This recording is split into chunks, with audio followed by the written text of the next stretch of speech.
Hello friends, कैसे हैं आप सब लोग। दोस्तों इस बार टीवी सीरियल अनुपमा में एक बड़ा ट्विस्ट देखने को मिलने वाला है। दरअसल दोस्तों टीवी सीरियल अनुपमा में आप सब जानते हैं कि श्रुति को गोली लगी हुई है। ऐसे में डॉक्टर ने उसे सीरियस बताया हुआ है, लेकिन दोस्तों अब ये कहा जा रहा है कि श्रुति कभी मां नहीं बन पाएगी। टीवी सीरियल अनुपमा में आप देखेंगे कि वनराज और उसकी फैमिली अहमदाबाद भारत पहुंच चुकी है। ऐसे में दोस्तों बच्चे परी से बात करने के लिए जिद करते हैं।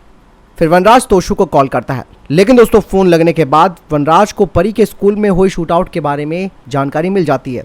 दूसरी तरफ दोस्तों हॉस्पिटल में अनुज और अनुपमा एक दूसरे से उन चीज़ों के बारे में बात कर रहे होंगे जिनकी वजह से कोई भी बच्चा आगे जाकर बंदूक उठाने पर मजबूर हो जाता है।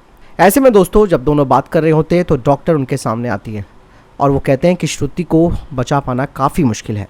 हालांकि अनुज और अनुपमा जब बात करते हैं तो ऐसे में आध्या को होश भी आ जाता है। आध्या यहाँ पर हंगामा खड़ा कर देती है।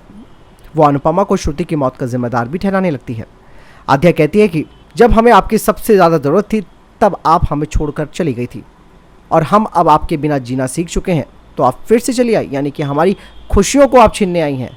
आध्या यहाँ पर रुकेगी नहीं, वो आगे बोलेगी कि पहले आपने हमारी खुशियाँ छीनी, फिर श्रुति के फंक्शंस भी आपने ख़राब कर दिए और अब तो आप उसकी जान लेने पर भी उतारू हो चुकी हैं। आध्या का गुस्सा दोस्तों रुकेगा नहीं। ऐसे में वो अनुपमा को ये तक बोल देगी कि अगर श्रुति नहीं बची तो वो खुद अपनी जान दे देगी और उसकी मौत की जिम्मेदार अनुपमा होगी। अनुपमा जब अपनी बेटी के मुंह से ये सारी बातें सुनती है तब अनुपमा को उस दौरान आध्या के साथ बिताया हुआ जो अच्छा वक्त है वो याद आता है। आध्या के जाने के बाद अनुज और अनुपमा फिर से साथ में बैठेंगे और डॉक्टर थोड़ी देर के बाद इन दोनों को अपने पास बुलाती है। डॉक्टर बताती है कि श्रुति को इतनी ज़्यादा चोट लगी है कि वो अब ज़िंदगी में कभी मां नहीं बन सकती। इस बात को सुनकर अनुज को काफ़ी शौक लगेगा। अनुज को समझ नहीं आ रहा होगा कि ये सच वो श्रुति को कैसे बोल पाएगा। दूसरी तरफ तोशु और किंजल दोनों के बीच में लड़ाई हो जाएगी।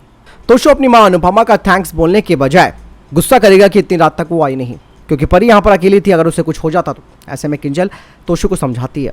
वो कहती है कि परी को मम्मी ने ही बचाया, लेकिन फिर भी तोशु यही कहेगा कि अनुपमा का ध्यान अनुज और उसकी फैमिली पर है। दूसरी तरफ डॉक्टर अनुज को बताती है कि आध्या किसी से बात नहीं कर रही है, शायद वो एक बड़े शौक में चली गई है। साथ ही डॉक्टर ये भी बोलती है कि आमतौर पर इस तरीके के ट्रॉमा बच्चे बचपन में निकल जाते हैं, लेकिन आध्या का केस थोड़ा कॉम्प्लिकेटेड हो गया है। वो जिस तरीके की कंडीशन में है उस तरीके के बच्चे कई बार खुद को नुकसान तक पहुंचाने की कोशिश कर देते हैं। डॉक्टर ये भी बताती है कि जितना हो सके कि उसे परिवार के पास रहने की जरूरत है, नहीं तो हो सकता है कि आप आध्या को खो दें।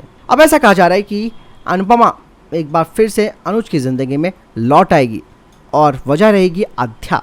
हालांकि आध्या तो इस चीज़ को बर्दाश्त नहीं कर पा रही है, लेकिन इतना ज़रूर है कि आध्या की वजह से अनुज और अनुपमा को साथ आना होगा। अब दोस्तों यहाँ पर श्रुति का क्या रिएक्शन होगा जब उससे पता चलेगा कि वो अब ज़िंदगी में माँ नहीं बन सकती। बहुत सारी चीज़ें हैं जो आपको देखने को मिलने वाली है। ये सब जानने के लिए आप हमारे साथ जुड़े रहिएगा। मिलता हूँ नई वीडियो के साथ। पेज को फॉलो जरूर कीजिएगा, वीडियो को लाइक और शेयर जरूर कीजिएगा। Stay tuned, good bye.